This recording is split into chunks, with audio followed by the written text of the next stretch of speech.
En este video vamos a resolver un circuito utilizando lo que es un análisis en respuesta fasorial. El análisis en respuesta fasorial nos sirve para analizar circuitos con señales de corriente alterna, porque estas señales cambian con respecto al tiempo. Es decir, una señal senoidal la podemos expresar como un fasor, y esto nos simplifica un poco más el análisis. Entonces, para este circuito nos pide encontrar la impedancia equivalente en las terminales de B utilizando el análisis fasorial, y también nos pide determinar el comportamiento del circuito. Entonces, lo primero que vamos a hacer es tomar una señal de referencia, es decir, a un ángulo cero. En este caso yo estoy tomando esta corriente que yo he llamado I1 a 0 grados, 1 amperio a 0 grados, y la tomo aquí por simplicidad, porque si conozco esta corriente, conozco este voltaje y este otro voltaje. Entonces, vamos directo al análisis, a esta parte de aquí. Este voltaje del inductor que tengo aquí, cuya reactancia ya me la dan, que es J, yo lo he llamado B2. Entonces B2 va a ser igual por ley de Ohm a la corriente que pasa por ahí por su reactancia, que en este caso es J. La corriente I1 pueden ver que es 1 amperio a 0 grados. La reactancia en este caso, que es J, la pasamos a su forma fasorial, que sería 1 a 90 grados. La multiplicación de estos nos da 1 a 90 grados. Lo mismo pasa con B3, ese voltaje B3 que yo he llamado B3 va a ser igual a la corriente I1 multiplicado por en este caso su impedancia, que es 2.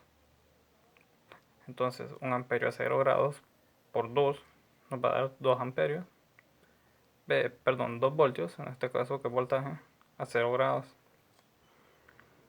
Ahora bien, conociendo este voltaje y este voltaje, yo puedo conocer el voltaje B1 por una simple lectura de voltaje, o sea, por ley de voltaje de Kirchhoff. Yo puedo determinar que B1, que es este de acá, es igual a B3 más B2, que esto yo ya los encontré anteriormente, que sería 2 amperios a 0 grados, 2 voltios, a 0 grados, más 1 voltio a 90 grados. Esto pasado a su forma rectangular, ya que mi calculadora no trabaja con fasores, entonces lo paso a su forma rectangular, 2 amperios a 0 grados, 2 voltios, otra vez a 0 grados, va a ser 2, y el 1 a 90 grados es J.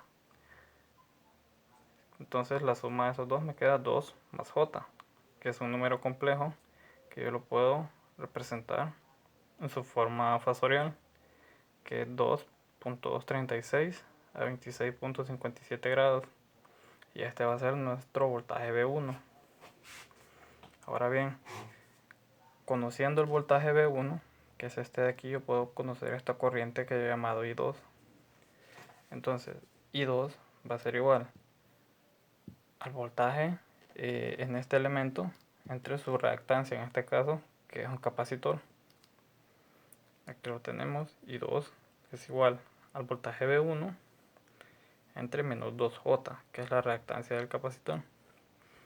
De nuevo, el voltaje B1 ya lo encontré, el menos 2J lo expreso en su forma fasorial, la resta de sus dos, 2.236 entre 2, sus magnitudes es 1.118, y la resta de esos ángulos, que sería 26.57 menos 90 grados, es 116.57 grados. Es nuestra corriente I2 en amperios. Ahora bien, conociendo esta corriente, y ya conozco esta otra corriente, que es la que yo tomé como mi referencia, yo puedo hacer una simple suma de corrientes acá por ley de corrientes de Kirchhoff en este nodo para conocer la corriente I3, que sería I2 más I1, que ya las encontré anteriormente. Pasándolas a su forma rectangular, las sumo y de nuevo vuelvo a su forma fasorial, que sería 1.118 su magnitud a un ángulo de 63.43 grados. Es nuestra corriente I3. Muy bien. Como ya encontré el voltaje V1, yo tengo aquí una fuente dependiente de corriente que depende de este voltaje V1. Yo puedo conocer la dependencia de esa corriente, que sería 2 veces V1, que es simplemente multiplicar el voltaje V1 que encontré anteriormente, que es este de aquí, por 2, que nos daría 4.472 en magnitud, y el ángulo pues es el mismo, 26.57 grados. Ahora bien, conociendo esta corriente, que es la de la dependencia, yo puedo conocer este voltaje que he llamado V4. Simplemente yo ya conozco la corriente que entra en este elemento o que pasa por este elemento, dividiéndola entre su reactancia. En este caso este inductor es 1/2 de J. Lo tenemos por aquí.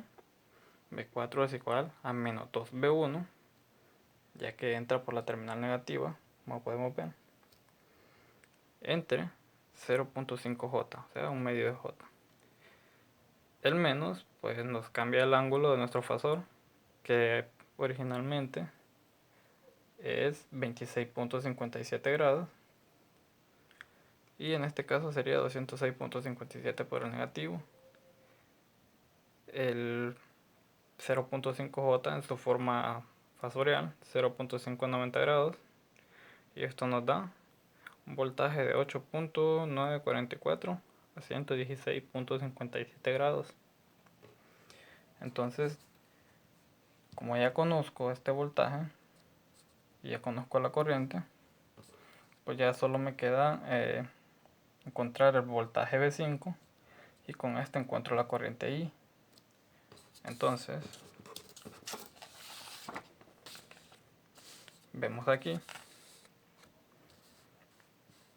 que la corriente I, por una simple ley de corrientes de Kirchhoff en este nodo, la corriente I va a ser igual a la corriente I3 que sale menos la corriente 2V1 que entra, que aquí lo tenemos, y es igual a I3 menos 2V1. Y la resta de estos dos fasores, de nuevo los paso a su forma rectangular, hago la resta, pasamos a forma fasorial de nuevo, y tenemos una corriente de 1.803 a menos 146.31 grados. Conociendo esta corriente y conozco el voltaje V5 que está por aquí, y simplemente es voltaje V5, corriente por su resistencia, o en este caso impedancia, que es 2, sería 2 por la corriente, que nos da 3.606 de magnitud al mismo ángulo, menos 146.31 grados. Ahora, conociendo este voltaje V5, yo puedo conocer el voltaje V, que es el voltaje entre terminales. ¿Cómo? Pues con una supermalla en este caso, porque tenemos una dependiente aquí y no sabemos el voltaje de esta fuente dependiente. Entonces trazamos una supermalla hasta aquí, y por la ley de voltajes de Kirchhoff yo puedo determinar que el voltaje V es igual a este voltaje V5 más el voltaje V3 más el voltaje V1, que ya los he encontrado anteriormente. V igual V5 más V3 más V1. De nuevo, los paso a forma rectangular, los sumo, los devuelvo a su forma fasorial, y obtengo que el voltaje V entre las terminales es 1.414 a menos 45 grados. Por lo tanto, la impedancia equivalente va a ser igual al voltaje entre esas terminales, que es V, entre la corriente que sale de esas terminales, que es I. que es 1.414 menos 45 grados entre 1.803 a menos 146.31 grados. Esto nos da una impedancia equivalente de 0.784 a un ángulo de 101.31 grados, lo que nos indica que ya que es un ángulo positivo, es un comportamiento resistivo e inductivo. Pues esto es todo. Muchas gracias.